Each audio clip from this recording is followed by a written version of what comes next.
Viva Voz, com Vera Magalhães.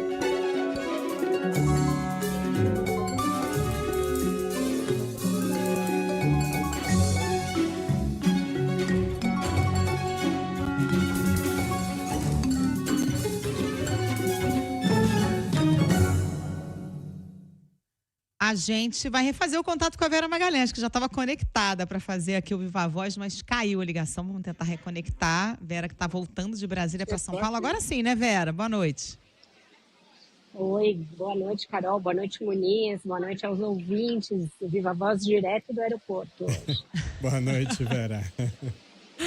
Ô Vera, a semana começou sob nova direção no Congresso, até por isso você passou a semana por lá. O que deu para antever a respeito de como é que vai ser a relação do governo com os presidentes da Câmara e do Senado, Hugo Motta e Davi Alcolumbre? Olha, vai ser ainda bastante distante, muito negociada e muito dependente da questão das emendas, Carol. Então não vai ter vida fácil para o governo no Congresso. Mesmo diante dessa previsão, que é de todos os ministros com os quais eu conversei, de que esse ano não tem muito trabalho legislativo a ser feito. Mas ainda assim, agora, no primeiro semestre, há sim medidas para serem votadas. Elas vão depender de uma construção de maioria, a qual o governo vai ter de se dedicar bastante, vai precisar redação das emendas.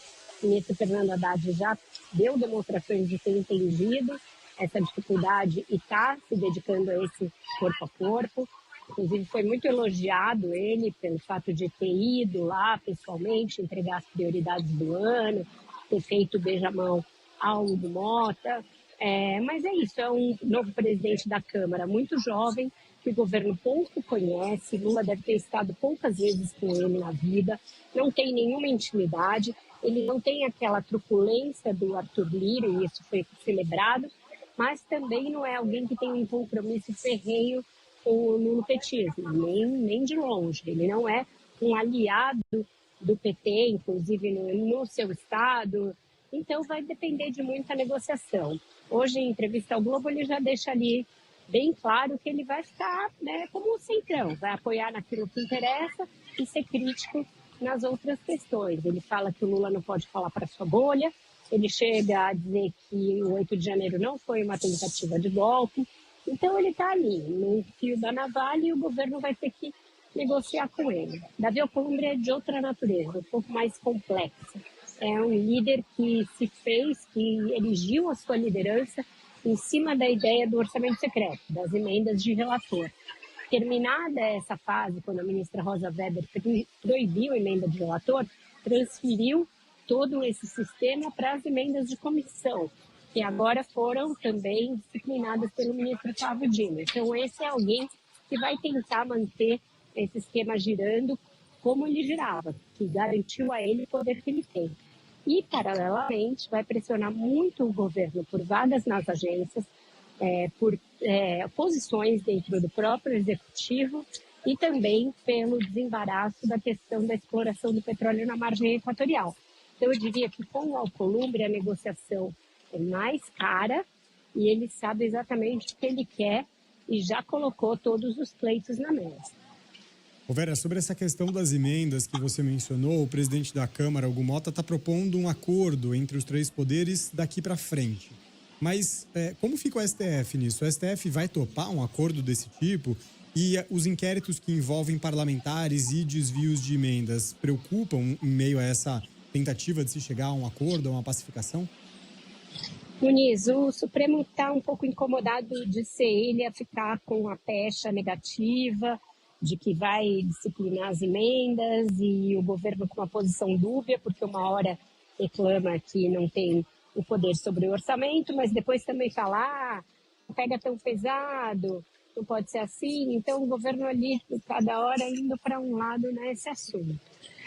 E o Supremo não vai querer ficar pendurado nisso sem aval por parte do Executivo. Então, eu acredito que se esse acordo caminhar no sentido de cumprir aquilo que o ministro Flávio Dino estabeleceu como os bastiões da questão da execução das emendas, os paradigmas, ou seja, que elas têm que ter transparência, têm que ter rastreabilidade, que tem que ter projeto definido e prestação de contas, portanto, tem que ser passíveis de averiguação por parte dos órgãos de controle, eles vão começar também a deixar o mecanismo correr, porque eles não vão ficar na política dizendo que o Congresso pode ou não fazer, até porque isso tem comprometido a relação dos dois poderes e pode fazer com que o Congresso insista naquelas medidas de retaliação ao judiciário, etc. Então, eu acho que o ministro Flávio Dino tem maioria, com exceção talvez só do ministro Cássio Nunes Marques, ele tem apoio para disciplinar as emendas, mas também não vai ficar dando murro em ponta de faca sozinho. Em relação aos inquéritos, aí é mais complicado. Isso está dentro do que eu ouço em todos os lados. Vamos disciplinar o que vem para frente e deixar que a Justiça e a Polícia Federal cuidem do que ficou para trás. E o que ficou para trás parece ser bastante coisa e tem coisa sendo descoberta a todo momento. Inquéritos novos sendo abertos, outros parlamentares sendo envolvidos e um inquérito com potencial de virar um guarda-chuva atingindo muita gente, que é esse inquérito do Rei do Lixo. Então, isso sim preocupa bastante os parlamentares, mas é algo que eles sabem que não vão poder conter totalmente. O ministro Cássio Nunes Marques é um relator que preocupa menos, sim, eu vi isso de todo mundo, mas ainda assim não está tudo nas mãos dele. Tem a Procuradoria-Geral da República, tem a PF, que vão investigar esse caso do Rei do Lixo e se tiver conexões com parlamentares graúdos, como todo mundo aposta que tem, isso tem sim potencial para virar um escândalo grande. Ô Vera, falando em inquérito, tinha uma expectativa de que nessa semana o Procurador-Geral da República, Paulo Gonet, apresentasse pelo menos uma ou até mais denúncias envolvendo o ex-presidente Jair Bolsonaro. Ficou para a próxima semana? Qual é a expectativa?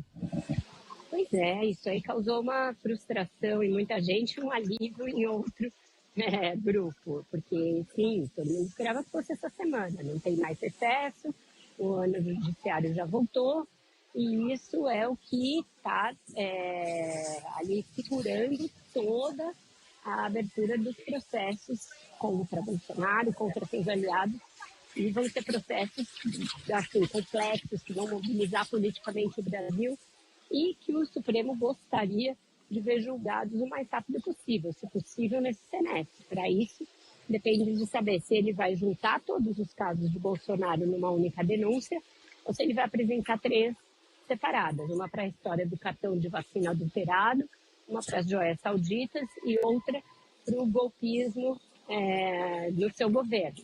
Em relação a essa última, que é a mais grave e a mais rumorosa, também tem dúvida se ele vai denunciar todo mundo, são 40 pessoas indiciadas, ou se vai fazer uma espécie de triagem e apresentar um número de denunciados menor do que aquele listado pela Polícia Federal no primeiro momento.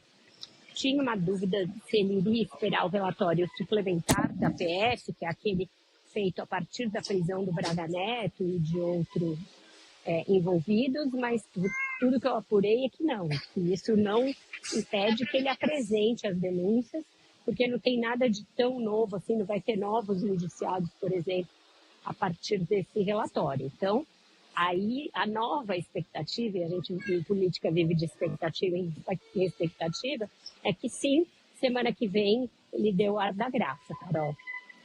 Ô Vera, enquanto isso, o ex-presidente Bolsonaro, os aliados dele estão se movimentando para todo lado, seja em busca da tal anistia aos indiciados e condenados pelo 8 de janeiro, ou até a reversão da inelegibilidade, né, mudando ali a lei da ficha limpa. Como que ficam essas iniciativas? Tem chance de alguma delas prosperar? Esses são aqueles balões de ensaio, Muniz, que você vai lançando vários ao mesmo tempo para ver o que para no ar.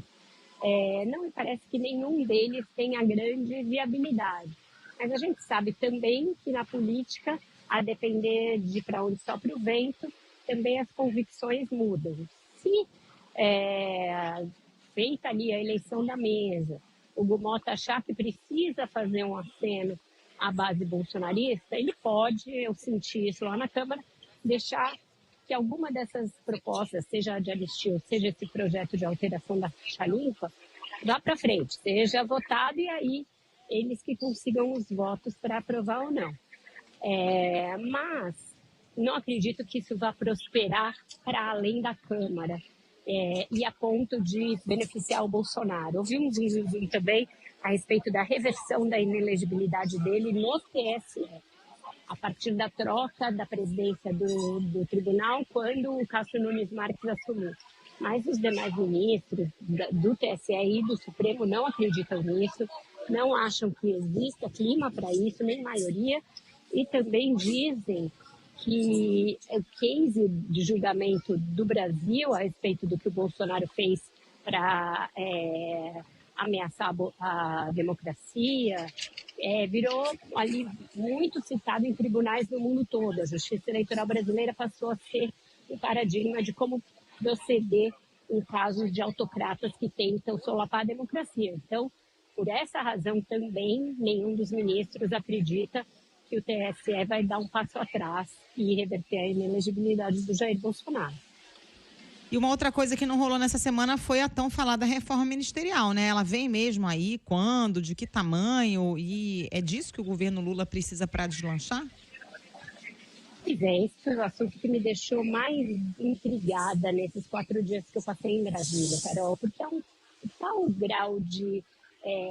ela está tão incipiente, um tal grau de falta de maturação desse assunto, que me leva a crer o que o Lula pretende com isso. E esse é o tom da minha coluna de hoje. Não está claro o que ele quer, para onde ele quer levar o seu governo, que marca ele acha que ele vai deixar, o que ele espera que sejam os paradigmas do seu terceiro mandato dele à frente da presidência, com outros 2 que deixaram marcas muito fortes, muito claras.